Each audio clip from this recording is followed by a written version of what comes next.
Social science 9th जो कि 8 दिसंबर को परीक्षा संपन्न हुआ और उसी दिन आयोग द्वारा प्रोविजनल आंसर की जारी कर दिया गया। अब रिवाइज आंसर की के रूप में सेकंड प्रोविजनल आंसर की जारी हुआ है। उसमें टोटल 11 क्वेश्चन का आंसर बदलाव किया गया है। उसमें भी जब आप सेक्शन की बात करेंगे तो लैंग्वेज यानी हिंदी से 2 क्वेश्चन आंसर की बदलाव किए गए, जनरल स्टडीज से 1 क्वेश्चन, हिस्ट्री से 3 क्वेश्चन, ज्योग्राफी से 2 क्वेश्चन, पॉलिटी से 3 क्वेश्चन। सबसे पहले हम लोग हिंदी देख लेते हैं। ये सीरीज ए से है और क्वेश्चन नंबर 16 में कहता है कि स्पर्शी व्यंजन है। हालांकि बीपीएससी अपने पहला जो प्रोविजनल आंसर की जारी की थी उसमें प बताया था, लेकिन अब उपयुक्त में से एक से अधिक डी, यानी प भी होगा, फ भी होगा, म भी होगा, यानी क से लेकर प तक स्पर्शी व्यंजन है। एकदम सही है। आगे बढ़ते। अब हिंदी सेक्शन से ही दूसरा क्वेश्चन नंबर 22 कहता है कि विलोम शब्द का कौन सा युग्म सही है। इसके पहले जो आंसर लिया गया था वो लिया गया था ई, उपयुक्त में से कोई नहीं। अब जो लिया जा रहा है, कहा जा रहा है उपयुक्त में से एक से अधिक। समझ गए। अब बताइए, एक तो हिंदी लैंग्वेज काफ़ी टफ इसलिए रहा, पहले तो जब नंबर टाई हो जाता था यानी सेम नंबर हो जाता था तो क्या होता था, जो एज में बड़े हैं उनको सिलेक्शन हो जाता था। लेकिन इस बार क्या हुआ है कि जिनका लैंग्वेज पेपर में मार्क्स अधिक होगा सेम नंबर पर उसी का सिलेक्शन होगा, इसलिए हिंदी पेपर थोड़ा टफ बनाया गया था। समझ गए। तो काफ़ी उतार चढ़ाव देखने को मिलेगा इस बार। आप आगे बढ़ते हैं। अब आते हैं जनरल पेपर में क्वेश्चन नंबर 53। हालांकि इसमें एक ही प्रश्न का आंसर बदलाव किया गया। कहता है कि ताना भगत आंदोलन संबंधित है। इसके पहले जो लिया गया था वो दलित आंदोलन लिया गया था, जो कि ऑब्जेक्शन किया गया और सही ले लिया गया है आदिवासी आंदोलन से। एकदम सही है। अब आते हैं हिस्ट्री सेक्शन से। आपको पता होगा कि इसमें टोटल 4 सेक्शंस थे, 40-40 क्वेश्चन का। हिस्ट्री में क्वेश्चन नंबर 9 कहता है कि मौर्य प्रशासन में संग्रहण किस क्षेत्र से संबंधित था। इसके पहले जो लिया गया था वो न्याय बताया गया था, लेकिन अब कहा जा रहा है भू राजस्व। ऐसे भी पता है कि संग्रहण यानी इकट्ठा करना, तो भू राजस्व होगा। हालांकि ये तो बहुत लोग भू राजस्व मारे होंगे, एक बेनिफिट मिल गया। ठीक है, आगे बढ़ते। हिस्ट्री से ही क्वेश्चन नंबर 16 कहता है कि किस चोल शासक ने सिंहल नरेश महेंद्र पंचम को पराजित किया था। इसके पहले जो आंसर लिया गया था वो राजराज प्रथम लिया गया था, लेकिन अब जो लिया जा रहा है उपयुक्त में से एक से अधिक यानी डी। ऐसे में क्वेश्चन काफी टफ हो गया। बहुत सारे लोग तो ए मारे होंगे, बी मारे होंगे या सी मारे होंगे।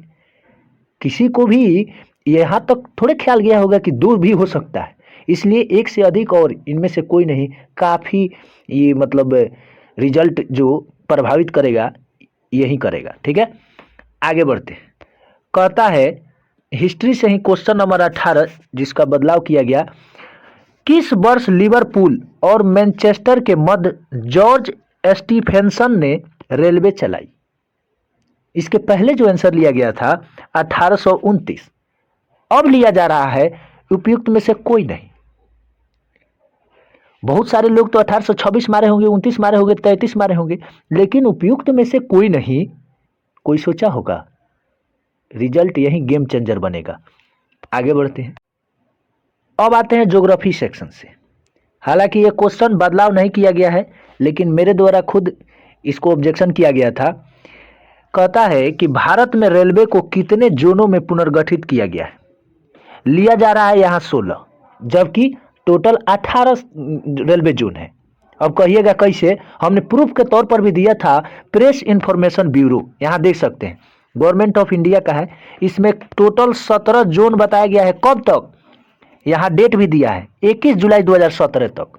अब जरा सोचिए कि 2017 से लेकर 23 तक इन 6 साल के दौरान जोन की संख्या बढ़ा होगा कि नहीं। और यहाँ भी देखिए Indian railway, government of India, यहाँ भी इसके वेबसाइट पर जोनल रेलवे करके यहाँ 17 दिखाया जा रहा है।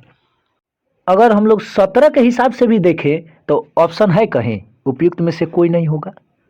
ऐसे में फिर से ऑब्जेक्शन करना होगा। हालांकि अब पेड करना होगा 500 रुपया, कोई दिक्कत नहीं। अगला क्वेश्चन है ज्योग्राफी से, क्वेश्चन नंबर 17 कहता है कि निम्नलिखित में से नदियों में से कौन सी नदी मुहाना दाहना बनाती है, यानी इंग्लिश में एस्च्यूरी, जिसको ज्वारमुख कहते हैं। और देखिए पहले जो आंसर लिया गया था वो उपयुक्त में से एक से अधिक लिया गया था, डी। अब जो लिया जा रहा है, कहा जा रहा है कि माही और ताप्ती होगा, लेकिन सबसे ज्यादा एस्च्यूरी बनाने वाली तो नर्मदा है, अब इसको छोड़ा जा रहा है। आप इंग्लिश में जब देखेंगे मुहाना और दाहना का तो एस्च्यूरी होता है। हमने प्रूफ के तौर पर, चूंकि हम ऑब्जेक्शन नहीं किए थे लेकिन इस बार करना है। देखिए 9th क्लास का ये बुक है, यहाँ आपको दिख रहा होगा भूगोल का। यहाँ जब देखेंगे तो लिखा है कि नर्मदा एवं ताप्ती दो ही बड़ी नदियां हैं जो पश्चिम की ओर बहती है और ज्वारमुख की निर्माण करती है। यहाँ देख सकते हैं, लेकिन हो सकता है कि पर्याप्त ठोस सबूत न मिला हो, लेकिन फिर से कर देना है, गलत तो गलत होता है।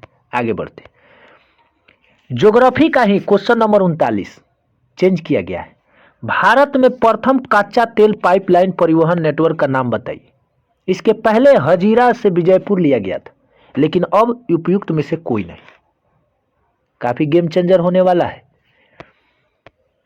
अब आते हैं पॉलिटी, क्वेश्चन नंबर 18 कहता है कि भारत के प्रधानमंत्री का कार्यकाल है। पहले लिया गया था उपयुक्त में से एक से अधिक, अब लिया जा रहा है जब तक उसे लोकसभा के सदस्यों का बहुमत का समर्थन हो। लेकिन जब आप पढ़ेंगे तो आपको पता होगा कि राष्ट्रपति के प्रसाद पर्यंत मंत्रिपरिषद, राज्यपाल और महान्यायवादी होता है। मंत्रिपरिषद में प्रधानमंत्री भी हो जाता है। प्रधानमंत्री का कार्यकाल तो होता नहीं। उपयुक्त में से एक से अधिक इसके पहले सही था, लेकिन अब भी लिया जा रहा है और पता नहीं क्या, आप लोग देख लेंगे। नेक्स्ट है पॉलिटी 30, क्वेश्चन नंबर 30 कहता है कि मंडल आयोग के बारे में निम्नलिखित में से कौन सा कथन असत्य है। इसके पहले आंसर की लिया गया था उपयुक्त में से कोई नहीं, हालांकि एकदम गलत था। यहां असत्य पूछा है, अगर सत्य कहता तब सही था। इसकी अध्यक्षता बीबी मंडल द्वारा किया गया था, एकदम सही। इसकी रिपोर्ट 1980 में प्रस्तुत किया गया था, बिल्कुल सही। और इसकी सिफारिश को 1990 में लागू कर दिया गया, एकदम सही। ये तीनों सही है, लेकिन असत्य पूछ रहा है, इसलिए उपयुक्त में से कोई नहीं, अब सही आंसर हुआ। आगे देखते हैं, पॉलिटी का ही क्वेश्चन नंबर 40 बदलाव किया गया है। कहता है कि निम्नलिखित में से कौन सा क्षेत्रीय राजनीतिक दल नहीं है। इसके पहले लिया गया था उपयुक्त में से कोई नहीं, अब लिया जा रहा है हरियाणा विकास पार्टी। अब ऐसे में सब चीज तो ठीक है, लेकिन ज्योग्राफी में जो रेलवे जोनों की संख्या अभी 18 है, आज 16 बताया जा रहा है, क्या ये सही है? नर्मदा नदी सबसे ज्यादा ज्वारमुख नदी है, मुहाना बनाती है, लेकिन वही आंसर नहीं लिया जा रहा है, माही और ताप्ती लिया जा रहा है। सरासर गलत हो रहा है। इन दो क्वेश्चन को फिर से ऑब्जेक्शन करने पर लाभ मिल सकता है। कारण यह है कि इसके पहले जो भी आंसर की में बदलाव हुआ प्रूफ और एनसीईआरटी के बुक के आधार पर हुआ, लेकिन अब जो बदलाव होगा वो विशेष कमेटी बैठेगी कि क्या सच में जो बच्चा द्वारा कहा जा रहा है वो सही है कि नहीं। क्या ऐसा हुआ है? एकदम हुआ है। टीआरई 1 में आप देखे होंगे कि प्राथमिक शिक्षक का उसमें क्या था कि प्रोविजनल आंसर की में कोई बदलाव नहीं, सेकंड प्रोविजनल आंसर की में कोई बदलाव नहीं, लेकिन फाइनली जो आंसर किया गया 5 क्वेश्चन बदल दिए गए थे कि नहीं। 3 क्वेश्चन पुरुष शिफ्ट से और 2 क्वेश्चन महिला शिफ्ट से, समझ रहे ना। इसलिए जो एकदम राइट है उस पर ऑब्जेक्शन किया जा सकता है। पैसा देखिएगा तो नहीं होगा।